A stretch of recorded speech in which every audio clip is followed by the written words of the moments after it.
Welcome to another Wardy's Weekly Waffle Farm Update. But before we get into the farm, I just wanted to touch on an NFU Food Security Summit I attended this week in Westminster. We were looking at food security and championing British food.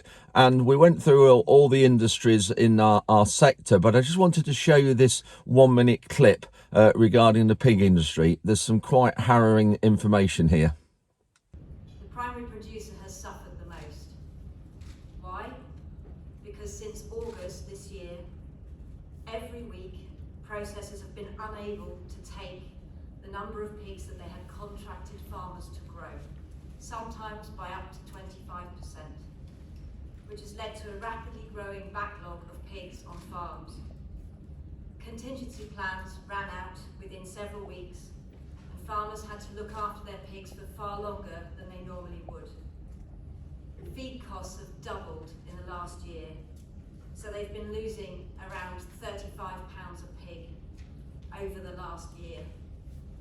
On top of this, when they do eventually get pigs to slaughter, they are overweight and out of specification, and therefore heavily penalised.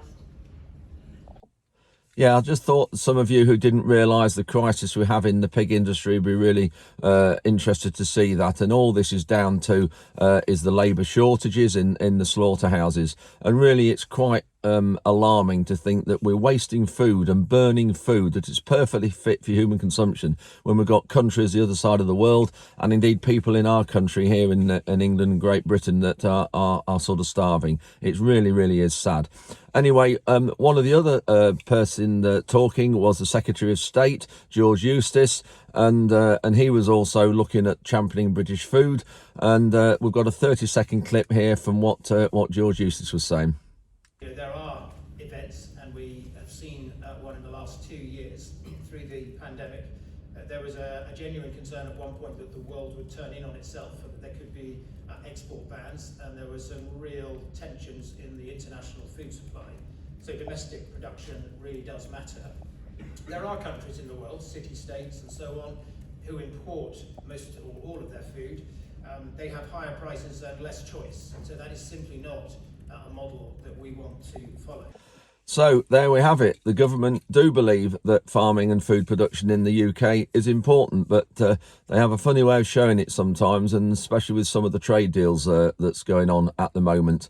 But also, when you look at the value of the industry, our food manufacturing industry is worth more than automotive and aerospace put together to the economy. So that just shows the value of producing food in this country. I didn't actually get a chance to ask George Eustice a question.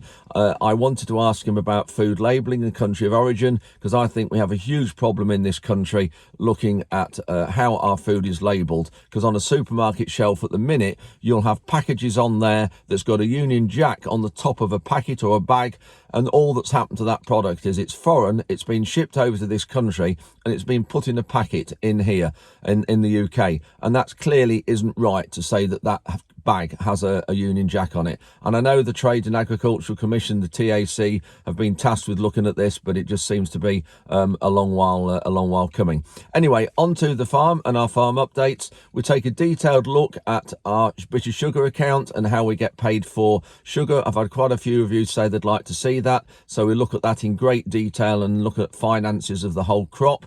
And then we go on to machinery. I've also had a few of you ask me about our various machines we have and how we use them, if I highlight some of those. So this week we've got some of the machines on the wash pad, and we're going through those. So they are our 12-metre Dalbo rolls we're looking at, and also our 5.5-metre Simba Express. You'll see those in detail. We've also got the combine struck up, and we've run that up, and just looking at keeping that running and the battery charged up. And just in that in the clip, just to highlight, we haven't washed behind the panels of the combine, and that really is because of the bearings and the chains. If you get water in those throughout the winter and they sit all the time there watering, you do get bearing failure the following summer when you want to use the machine. So that's why we don't wash behind the panels. Anyway, on to this week's farm update. Hope you enjoy it. Come back with any questions as always, and yeah, here we go.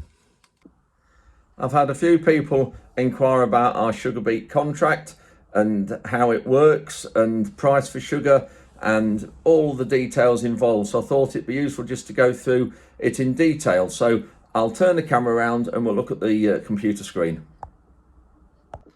So when we're looking at the front page of the British Sugar website and our grower members area, if we zoom into here, we can actually see some details. So here we have two contracts. We have a multi-year fixed contract. It says 2020, that's when it started. It's a 3-year contract, so next year will be its last year. And we have there 3,000 tonnes in that contract. We have a 1-year contract there, which we haven't started that yet, of a 1,653 tonnes. So we've nearly finished that one before we move on to that. And you can see here up to now, the red line means we have delivered 64.2% of our CTE. Now the CTE means contract tonnage entitlement. Bit of a snapshot here, says we're growing 50 hectares of beet, which that is roughly 125 acres. Distance from the factory 12 miles, and there it says up to now we've delivered 94 loads, and the last day when we had sugar beet go in.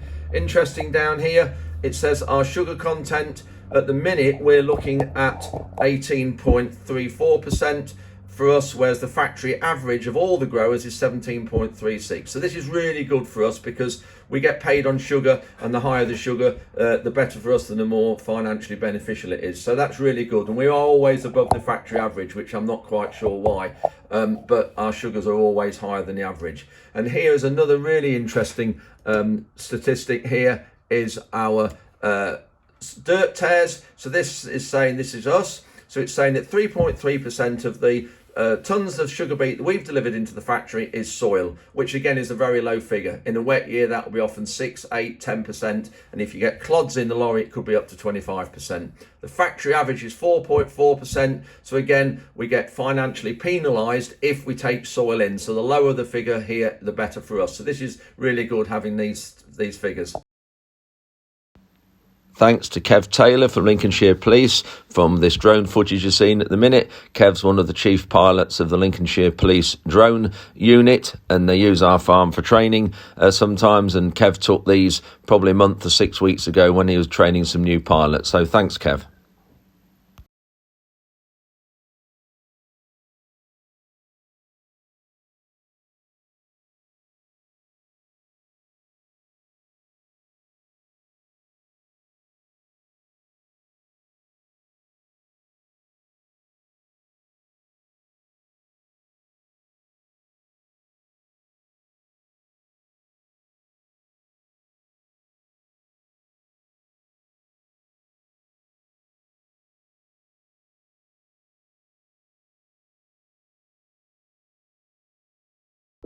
Looking elsewhere on the site, we can go here into where are we? Into deliveries. So we can look along here and click in that. Straight away, this is week by week. So this is week ending. So the week ending the 5th of December, we had all these loads in. We had 12 loads in the factory there, and that just says an average of those 12 loads. So it's saying that the sugar was 18.67, so that's great. It's over 16%, and that's so the higher we are, the better.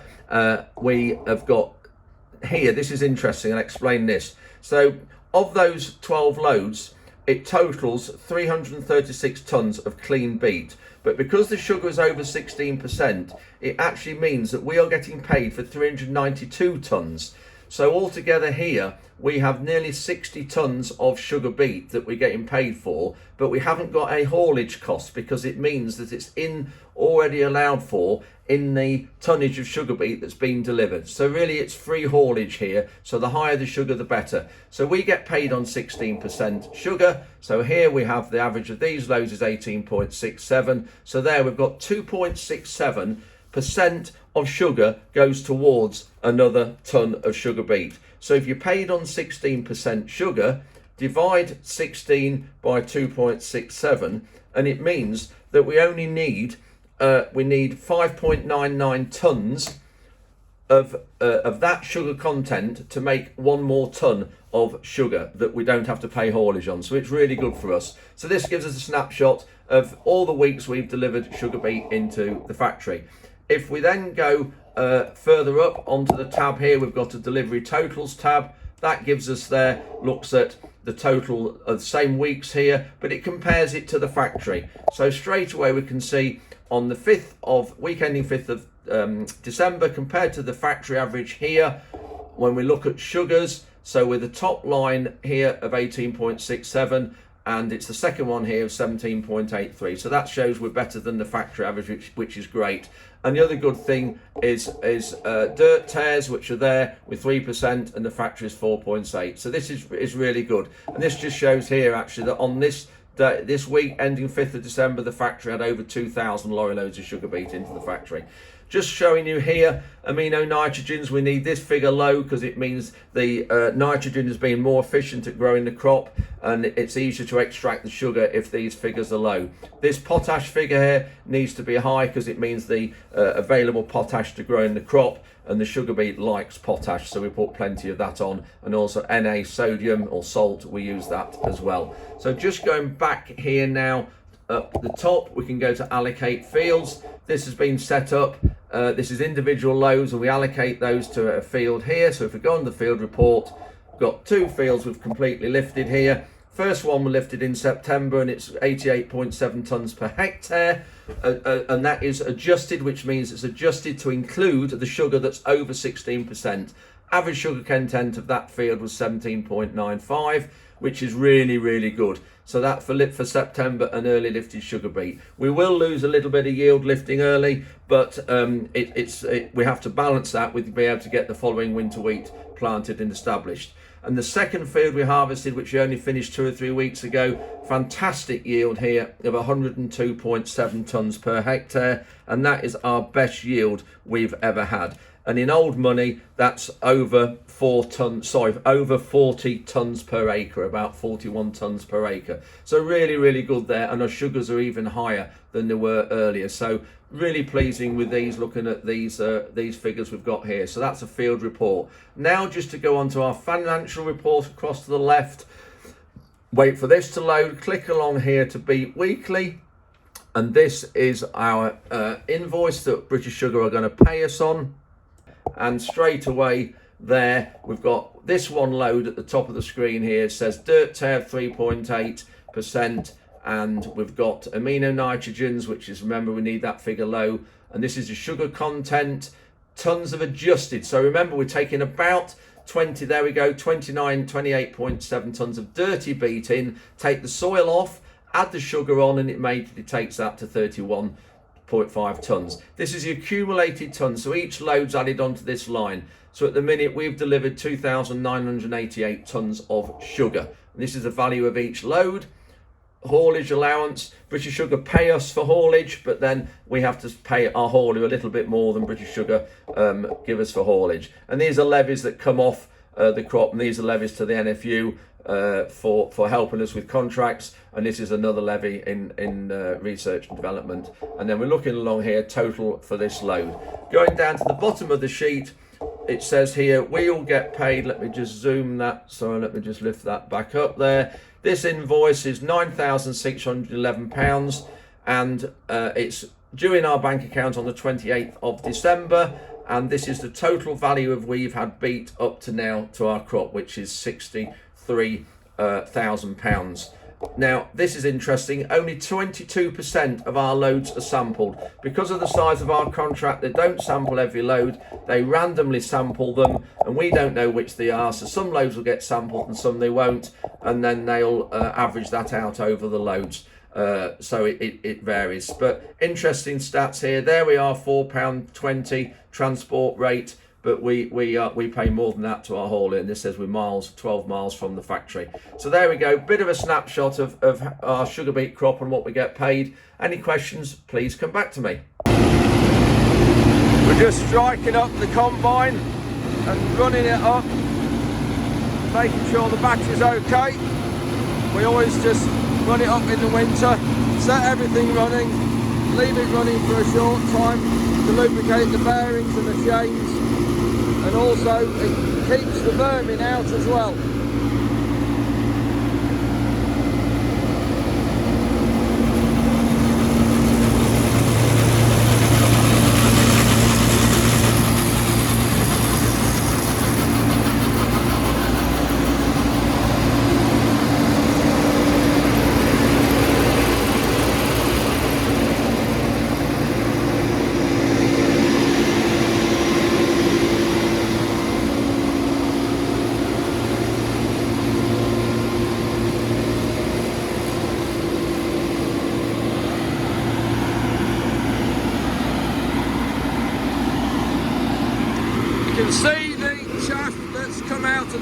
it. We keep it in the shed there at the moment, undercover, but it will go inside one of these other sheds, probably behind it, when it's empty.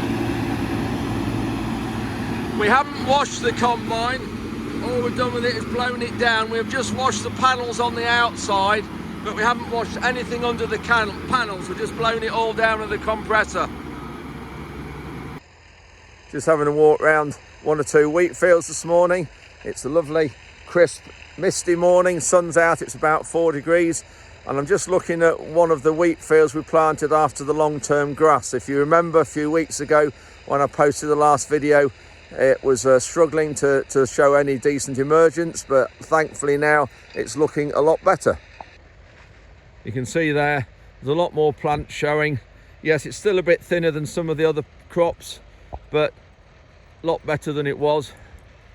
So we should be okay here, thank goodness. But yeah, I still don't know why it's taken a while to establish and come through. And I think we're probably on about 70% establishment, which isn't very good.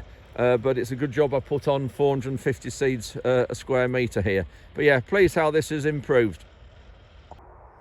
This field is winter wheat planted after sugar beet. The sugar beet was harvested probably the last week in September, so fairly early when the factory opened at Newark, and the winter wheat was planted 12th to 14th of October in that area.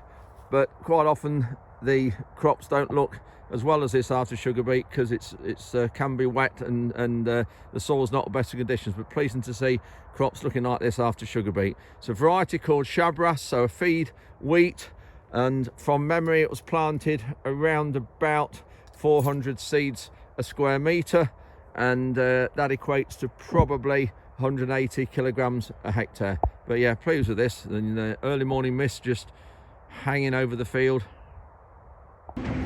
We're just washing machinery now, trying to get them all put away before the winter time, and it's amazing how the soil stuck to it. A lot of the machines kept under cover, but this particular one here that's on the wash pad, we knew it had a bit of soil on it, so we left it outside for a week, and it's incredible how the soil's stuck to it. So that's the soil that's Ruben's got out from behind or in between the DDs. It was all packed in there.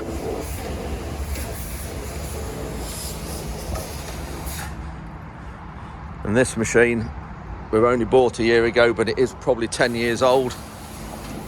Again, Simba Express, well made bit of kit.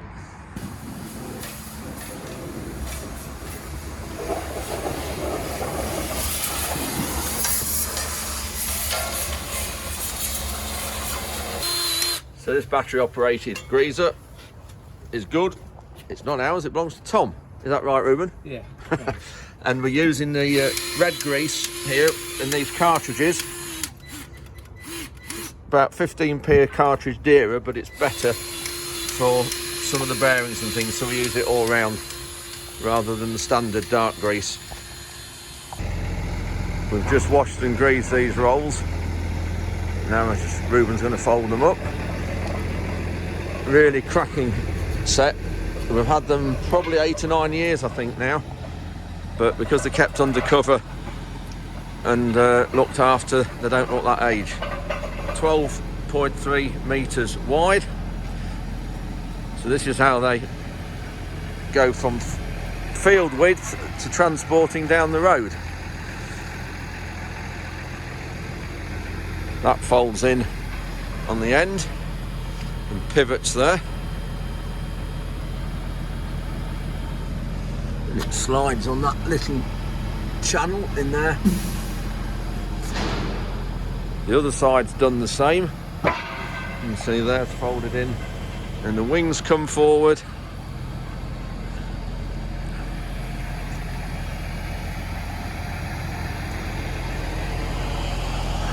That's done on those rams there.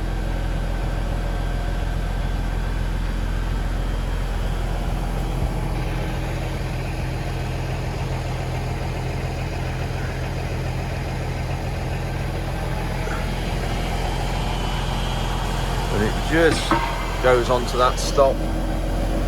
So Same the other side, and then drops it down. There we go. We did put a little bit of rubber on there just to protect the paint when we got them new, and also we put a bit of rubber block there to protect the paint there. And that's them folded up, narrow, ready to go down the road. So now Ruben's washed it, I thought it'd just be useful to just show you how this machine works and the ins and outs of it. It's 5.5 metres wide. This one just need to undo that to unfold it. It's 5.5 metres wide, and each of these discs is on an individual spring. You can see there for moving. Real small diameter discs, so they go around at quite a pace to create your fine tilt.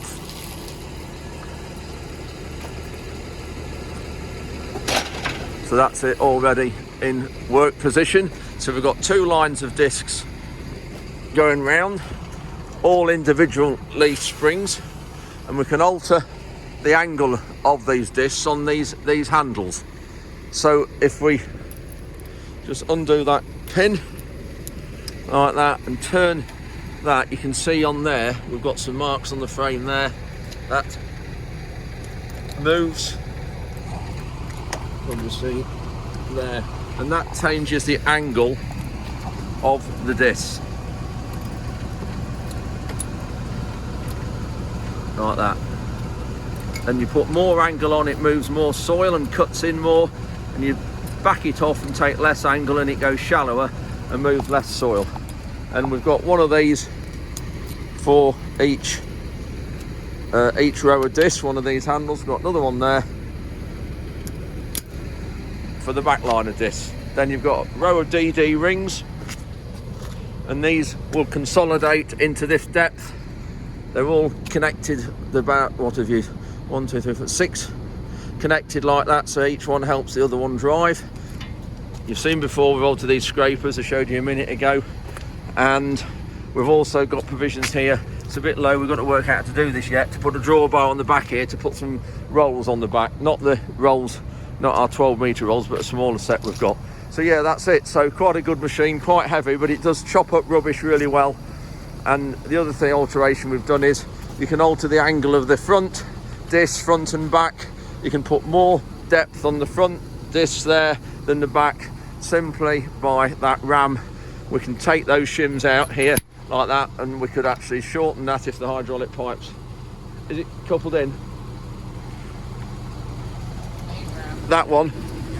So alter these taps, if I had to put these taps in to do that, and then we need to shut that main ram off there, and you can see there now that's altering that ram.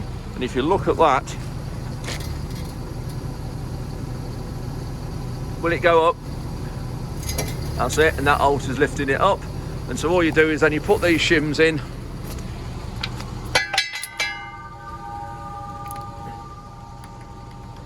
just extend it a bit, that's it, put these shims in like that, then close it up, and we've got the same in the other side, and you know they're exactly the same width. And you shut all the taps off here, lock it off, and then open these, and that's just set the depth. And all we've got shims in everywhere here, so you know straight away putting those in. We've got spare shims here, different thicknesses, that sets the depth. So really useful machine to for our cultivations and for doing some shallow work.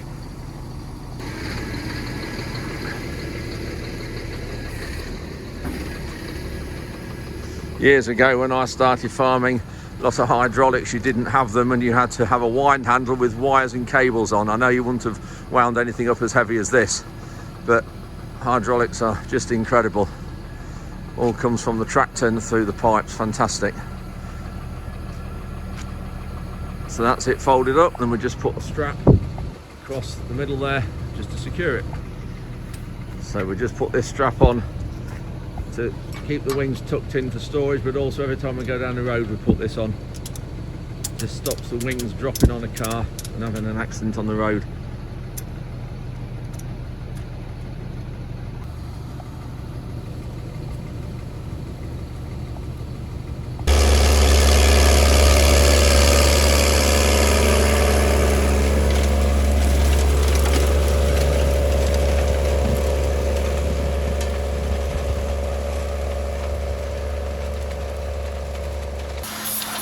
Next on the wash pad is the Cultipress, another 5.5 metre machine that will go through the ins and outs of that next week. And of course the colour denotes it's Simba as well. So that's it for another week. Thank you very much for watching. I hope you've all enjoyed it and looked at some of our machines and our detailed look at the sugar beet crop. If you did, please click like and click subscribe. And all of you, I'd like to wish you a very Merry Christmas, because it will be Christmas Day before I have a next update. So I hope you all have a great week, and we'll see you next weekend.